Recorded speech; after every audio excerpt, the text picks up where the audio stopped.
Hello everybody, and thank you for joining me today for today's daf. Today's daf is Shevuout 44, Amud A. So it looks like actually a short Amud. So I'm going to say a joke before I start. So today's joke is about a Jew, a Hindu, and a politician. And the Jew and the I'm not sure I'm going to say this actually. So let's dive straight into the Amud. What is the Gemara asks? So following from the last Amud, the Gemara asks, what are the circumstances in which Rabbi Eliezer and Rabbi Akiva disagree? If it is a case where the collateral was worth the amount of money that he lent him. What is the reasoning of Rabbi Eliezer? It holds that although the collateral was lost, the debtor is still liable to pay. Rather, it is not a case where the collateral was not worth the amount of money that he lent him, and accordingly they disagree with regard to the ruling of Shemuel. Rabbi Akiva holds, in accordance with the opinion of Shemuel, that if the collateral is lost, the entire debt is cancelled, and Rabbi Eliezer disagrees with this opinion. The Gemara rejects this suggestion. No, in a case where the collateral was not worth the value of the loan, everyone is of the opinion that the ruling is not in accordance with the opinion of Shemuel. But here the dispute is with regard to a case where the collateral was worth the amount of money that he lent him, and they disagree with regard to the opinion of Rabbi Yitzchak. As Rabbi Yitzchak says, from where is it derived that the creditor acquires collateral? There is a dispute among the early commentators with regard to the extent of this acquisition. Rashi and the Raven and the Baal HaMaor hold that it is an almost full-fledged acquisition, and that although the creditor does not yet become the actual owner, it renders him liable to pay even in the event of its loss due to circumstances beyond his control, similar to a borrower. Totford and the Midrash maintain that the acquisition is merely partial, and that the creditor's liability in the event of loss corresponds to that of an unpaid bailee who is exempt in the case of an accident. Some interpret the Rif as distinguishing between a creditor who took collateral at the time of the loan, who was treated like a paid bailee, and one who took collateral later, who is liable to pay in the event of an accident like a borrower.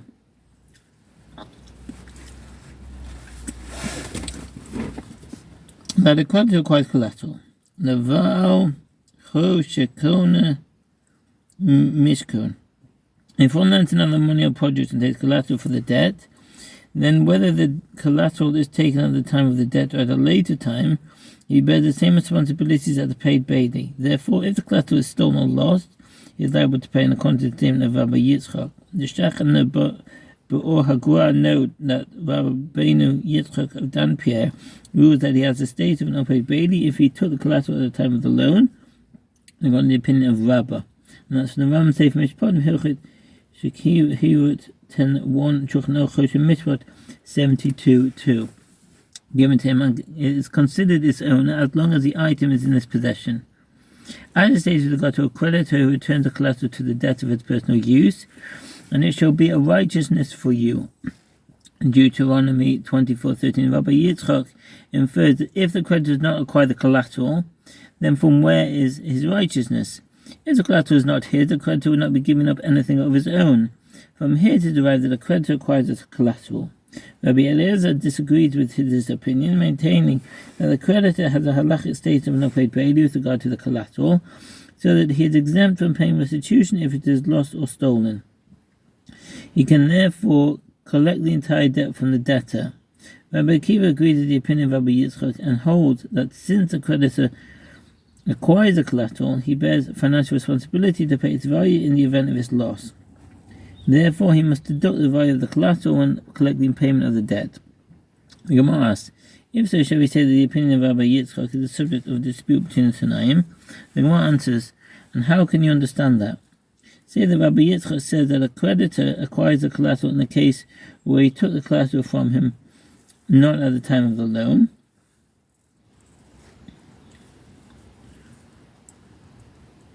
The Ritva raises a difficulty with regard to the logic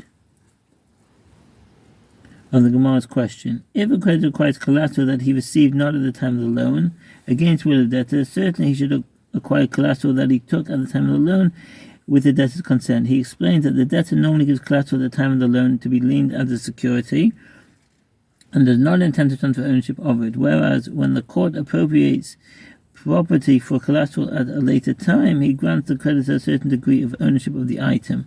The Ritva adds that according to Tavuk Gaonim and the Ramban, the Gemara suggests that Rabbi Yitzchak's statement refers only to collateral that is taken not at the time of the loan is not ultimately accepted as halacha.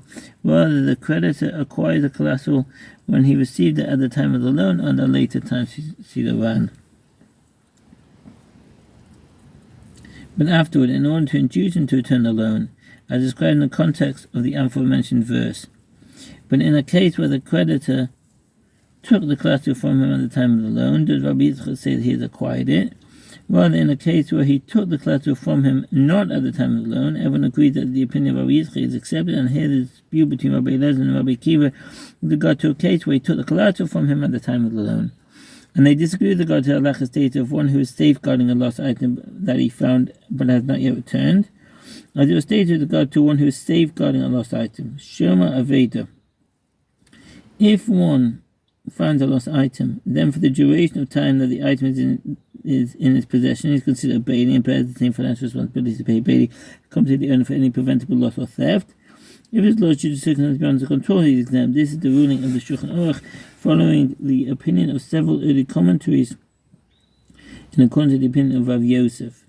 The Ramah adds that according to Tosfot and the Rosh, who accept Rabbi's opinion, the finder has a state of an unpaid bailey. Rabbi Seif Nazik and Hekazei the Veda 13.1 Shulchan Aruch Mitzvot 267.16.